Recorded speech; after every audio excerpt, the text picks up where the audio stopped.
El electrocardiograma es una prueba donde podemos registrar la actividad eléctrica del corazón gracias a sus diferentes derivaciones. Para que el personal de salud pueda interpretar el electrocardiograma, este debe ser dibujado en un papel milimetrado. Una derivación es una fotografía de la actividad eléctrica del corazón y ve un solo plano del corazón. Existen tres derivaciones, una unipolar, la otra bipolar y las otras precordiales. Las derivaciones unipolares se ubican en las extremidades. Estas se colocan en el brazo izquierdo, brazo derecho, pierna izquierda y pierna derecha. Estas tres primeras son las que permiten y verifican la limitación del electrocardiograma. Y el último tiene un potencial cero, como si fuera un polo a tierra. Estas derivaciones se abrevian en ABR, ABL y ABF, que significan aumento de voltaje. Derivaciones bipolares. Son el registro de las diferencias de potenciales eléctricos entre dos puntos, en este caso entre dos electrodos. Esta derivación bipolar cuenta con tres subdivisiones, llamadas D1, D2 y D3. En estas tres subdivisiones se va a representar el triángulo de Beethoven y las vistas del corazón en cuanto a la dirección del impulso eléctrico denominado vector. Vamos a encontrar la subdivisión de 1, representa la diferencia de potencial entre brazo derecho y brazo izquierdo. En esta encontraremos un triángulo inverso que va a tener una separación de línea media donde el brazo izquierdo será el polo positivo y el brazo derecho será el polo negativo. En este caso, si la dirección del el vector es el polo positivo, la línea basal representada en el electrocardiograma será hacia arriba. Si por lo contrario la dirección del vector es hacia el polo negativo, la línea basal se representará hacia abajo. Y si en algunos casos se representa y da la dirección del vector en la línea media, se denominará complejo bifásico, donde la línea basal va a representar tanto arriba como abajo. Derivaciones bipolares. Son el registro de las diferencias de potenciales eléctricos entre dos puntos, en este caso entre dos electrodos. Esta derivación bipolar cuenta con tres subdivisiones, llamadas D1, D2 y D3. En estas tres subdivisiones se va a representar el triángulo de Beethoven y las vistas del corazón en cuanto a la dirección del impulso eléctrico denominado vector. Vamos a encontrar la subdivisión de 1, representa la diferencia de potencial entre brazo derecho y brazo izquierdo. En esta encontraremos un triángulo inverso que va a tener una separación de línea media donde el brazo izquierdo será el polo positivo y el brazo derecho será el polo negativo. En este caso, si la dirección del el vector es el polo positivo, la línea basal representada en el electrocardiograma será hacia arriba. Si por lo contrario la dirección del vector es hacia el polo negativo, la línea basal se representará hacia abajo. La subdivisión D2 representa la diferencia de potencial entre brazo derecho y pierna izquierda. En este caso encontraremos el mismo triángulo invertido donde habrá dos segmentos, segmento superior y segmento inferior. Estos segmentos están separados por una línea diagonal que viene desde el brazo izquierdo hasta la pierna derecha. En este caso encontraremos que el segmento superior es polo negativo y el segmento inferior es polo positivo. En la subdivisión de 3 se representa la diferencia de potencial entre brazo izquierdo y pierna izquierda.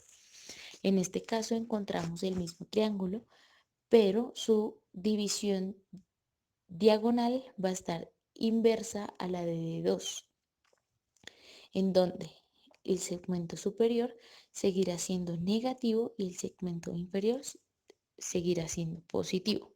Es importante correlacionar las tres subdivisiones, ya que estas nos ayudarán a determinar la dirección del vector y la representación que éste hace en el electrocardiograma. Derivaciones precordiales o torásicas. Estas permiten registrar la actividad eléctrica del corazón en el plano horizontal. Son 6 derivaciones y deben su nombre al sitio donde son ubicadas. El electrodo explorador va desde B1 a B6.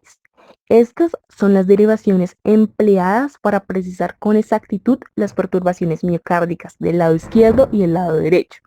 Abarcan el tórax partiendo de su lado derecho y llegan a la línea axilar media, donde rodean el corazón de manera semicírculo. El electrodo explorador, veamos detalladamente las 6 derivaciones precordiales. B1. El electrodo se sitúa en el cuarto espacio intercostal derecho junto al borde esternal. B2. El electrodo se sitúa en el cuarto espacio intercostal izquierdo en el borde del esternón. Estas dos exploran al ventrículo derecho. Ahora veamos detalladamente. Se coloca en la mitad de la distancia entre B2 y B4. Se encuentra situado sobre el tabique interventricular. B3. Se coloca en la mitad de la distancia entre B2 y B4. B4. El electrodo explorador se sitúa en la región de la punta del ventrículo izquierdo en el quinto espacio intercostal izquierdo y al nivel de la línea medio clavicular. B5. El electrodo se coloca en el quinto espacio intercostal izquierdo justo al nivel de la línea axilar anterior. B6. Sigue situado en el quinto espacio intercostal izquierdo, pero al nivel de la línea axilar media. B5 y B6 exploran las paredes anterior y lateral del ventrículo izquierdo.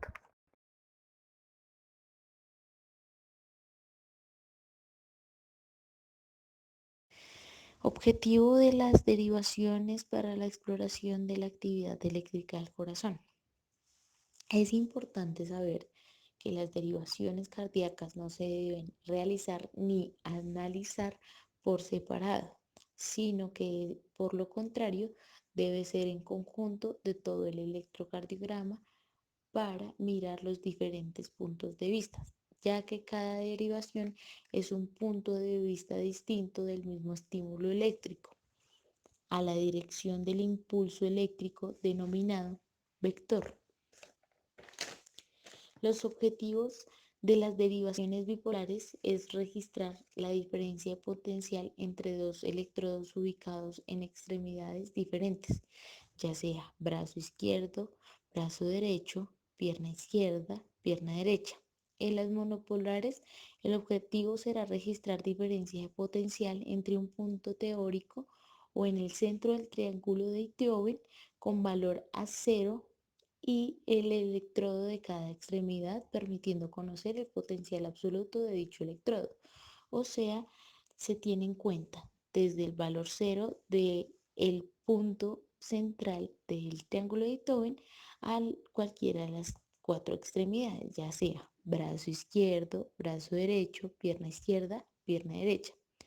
Por otro lado, el objetivo de las precordiales es registrar el potencial absoluto del punto donde está colocado el electrodo del mismo, ya que este tiene 6 colocaciones de electrodos que van a permitir la vista de cada uno de ellos en el mediastino. Objetivo de las derivaciones para la exploración Ondas, segmentos e intervalos del electrocardiograma. Para entender estos 3 puntos hay que tener en cuenta la línea isoeléctrica, que es la ausencia de actividad eléctrica y es el punto de base para determinar si un evento sucede por arriba de la línea siendo positivo o debajo de la línea siendo negativo.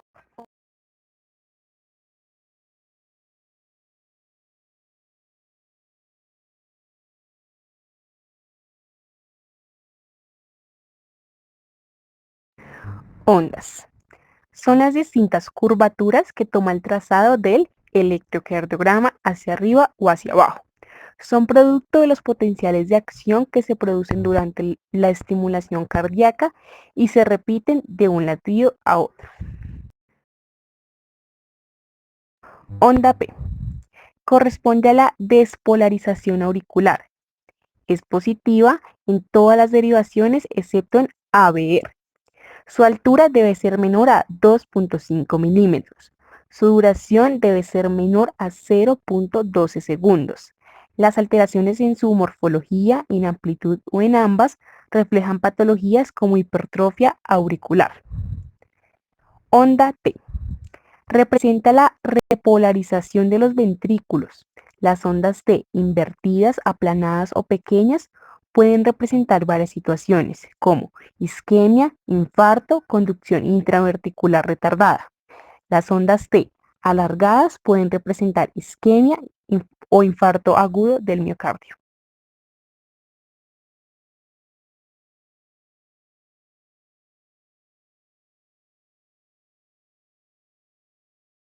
Constantes de un electrocardiograma, amplitud y velocidad. El papel del electrocardiograma está constituido por una serie de cuadrículos que están divididos en pequeños cuadros de tamaño de 1 milímetro. Cada 5 milímetros, es decir, 5 cuadros pequeños, hay una línea más marcada que los va a subdividir en cuadros mayores. Estos cuadros miden tanto horizontal como verticalmente 5 milímetros. Lo que se mide en sentido horizontal se mide en tiempo. Hay que tener en cuenta que el papel del electrocardiograma corre a una velocidad de 25 milímetros por segundo. Es decir, que en un segundo va a recorrer 25 cuadros pequeños. Pero ¿cuánto es esto en tiempo? Cada cuadro pequeño de 1 milímetro equivale a 0.04 segundos. 5 milímetros, que serían 5 cuadros, equivale a un tiempo de 0,20 segundos. Lo que se mida en sentido vertical se medirá en milivoltios o en milímetros. En sentido vertical hay que recordar que un milivoltio equivale a 10 milímetros, es decir, a 10 cuadros pequeños. Frecuencia cardíaca. La frecuencia cardíaca es uno de los signos vitales de indicadores importantes en la salud del cuerpo humano que mide la cantidad de veces por minuto que el corazón se contrae o late. Recordemos que la frecuencia cardíaca normal oscila entre 60 y 99 latidos por minuto. Cuando la frecuencia cardíaca es igual o menor a 59, se denominará bradicardia. Cuando esta es igual o mayor a 100, se denominará taquicardia. Debemos tener en cuenta que dentro de la frecuencia cardíaca hay dos clasificaciones según la diferencia del ritmo, ya que este puede ser regular e irregular. Se le denomina regular a la distancia entre línea R y R, que debe ser la misma durante todo el electrocardiograma. Se denomina irregular cuando la distancia entre R y R es distinta y en constante cambio durante el electrocardiograma. Frecuencia cardíaca. Ahora procederemos a hallar la frecuencia cardíaca. Para hallar la frecuencia cardíaca existen más de 20 métodos que nos servirán aproximadamente a hallar el número de frecuencia cardíaca. En esta ocasión utilizaremos el método de líneas gruesas en frecuencia regular. En el trazo del electrocardiograma existe el número 300 y sus múltiplos, que son 300, 150, 100, 75, 60, 50, es decir, 300 sobre 1, 300 sobre 2, etc. Nótese que el papel del electrocardiograma es milimetrado y que cada 5 milímetros aparece una línea gruesa. Esta línea gruesa va a representar el número 300 y sus múltiplos. De esta manera, tomaremos un complejo QRS que preferiblemente esté más cerca a la línea gruesa, el cual se denominará R, y cada 5 milímetros diremos 300, 150, 100, 75, hasta encontrar el siguiente complejo QRS en el cual nos dirá la frecuencia cardíaca aproximada. El eje cardíaco es la dirección principal del estímulo eléctrico o despolarización de los ventrículos. El eje cardíaco es la dirección principal de las derivaciones periféricas, es decir, se realiza con las derivaciones bipolares y unipolares. El eje cardíaco se realiza con las derivaciones periféricas, es decir, se realiza con las derivaciones bipolares y unipolares. El eje cardíaco se realiza con las derivaciones periféricas, es decir, se realiza con las derivaciones bipolares y unipolares. El eje cardíaco se realiza con las derivaciones periféricas. En condiciones normales, el ventrículo tiene mayor masa muscular, por lo cual tiene mayor fuerza de electricidad. Por eso el eje cardíaco se va a dirigir hacia abajo y hacia la izquierda en posición del corazón. El eje normal va de menos 30 a menos 120. Cuando está en menos 30 a menos 20, el eje está hacia la izquierda. Pero si el eje está a menos 110 a 180, el eje está hacia la derecha. Y cuando va de 180 a menos 90, es un eje indeterminado.